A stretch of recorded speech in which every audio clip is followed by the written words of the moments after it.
تەنیا بزوتنەوەیەکی بەهێزی دژی شەڕ دەتوانێت کۆتایی بە جەنایەتەکانی ئەرتەشی ئیسرائیل لە غەزە بێنێ.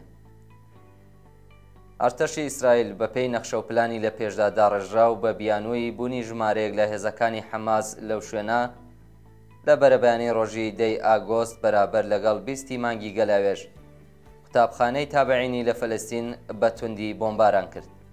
لەم قوتابخانەیەدا کە لەژێر چاوەدێری و سەرپەرشتی ڕێکخراوی نەتەوە یەکگرتووەکاندایە ئاوەرە فەلەستینیەکانی تێدا حەوابوونەوە و لانی کەم 100 کەسیان لە مێرشەدا کوژراون و ژمارەیەکی تریشیان بریندار بوون.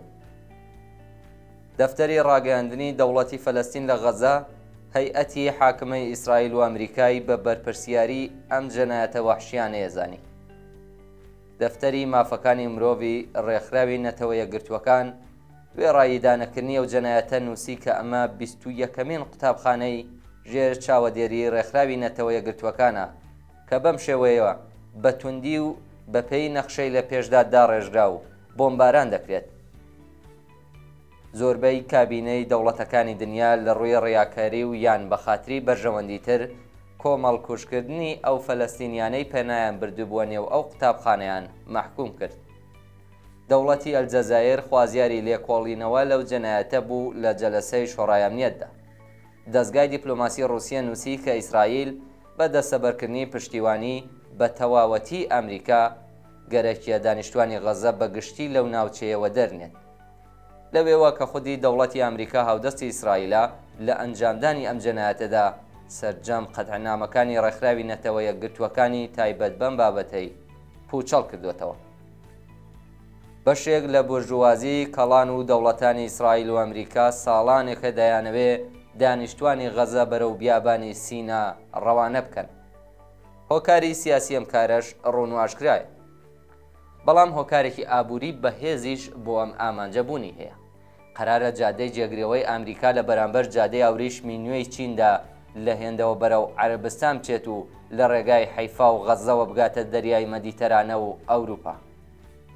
لەگەڵەوەشدا سەرچاوەیەکی گەورەی گازیش لە کەناراوەکانی غەزە دۆزراوەتەوە کە هەر ئێستا دەوڵەتانی گەورەی وەک ئاڵمان و شیرکەتە زەبەلاحە نێونەتەوەیەکانی سوتەمەنی بۆ زاڵبوونی بە تەواوەتی بەسەریاندا لە هەوڵدان.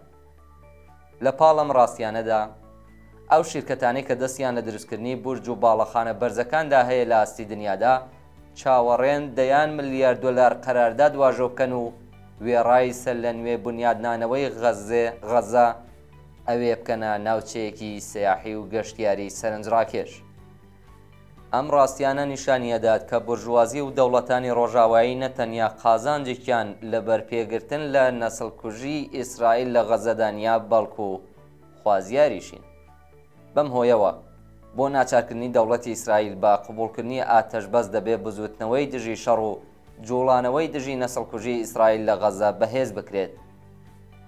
بڵێسەی ئەم بزوتنەوەی لە زانکۆکانی ئەمریکا داڵگیرسا بوو، بەڵام لە ئێستادا بە هۆکاری داخرانی زانکۆکان لە پشووی هاوینەدا دامرکاوەتەوە. لە ئەوروپاش باسێک لە ئاکسیۆنە بەرینەکانی ئەم بزوتنەوەیە نییە. لەگەڵەوەشدا دەوڵەتی ئیسرائیل ئاگاهانە و لە کاتی بەڕێوەچوونی نوێژدا جەماوەری بەشدار دەکوژێت و بریندار دەکات تا نیشانی بدات کە هیچ نرخێک بۆ هەڕەشەکانی کۆماری ئیسلامی دوای ترورکردنی ئیسماعیل هەنیە دانانێت. هیچ مایل بەوەش نییە کە بچێتە گۆڕەپانی شەڕێکی گەورەوە لەگەڵ هێزە نظامیە گەندەڵ و پەرتوکاوەکەشی.